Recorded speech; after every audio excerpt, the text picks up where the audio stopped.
Listen to what Trump had to say about immigration and what immigration would look like under a Harris administration. Roll that tape.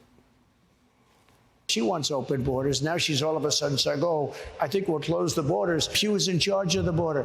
It's the worst border in the history of the world. Take a look at Aurora in Colorado, where Venezuelans are taking over the whole town.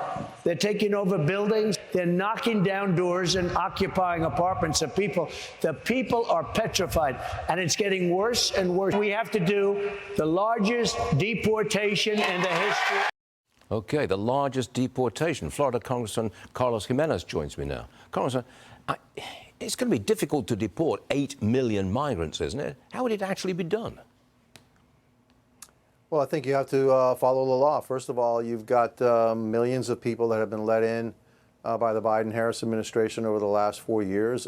Instead of using the money for 87,000 IRS agents, I think we need to use a lot of that money to get more immigration judges.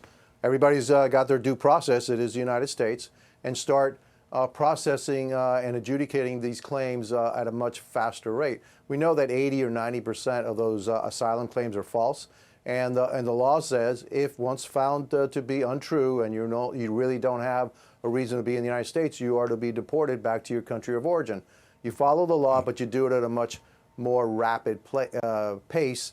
And I think that's what the president needs to do. And I think that's what he will do once he becomes president of the United States. All right, Congressman. A new Reuters poll shows Trump is narrowing the gap with Hispanic voters. Harris has a 13-point lead, but 4 years ago, Biden had a 21-point lead. Why is Trump making up ground with Hispanics now compared to 2020? Well, because, I mean, he's communicating. I mean, look, Hispanics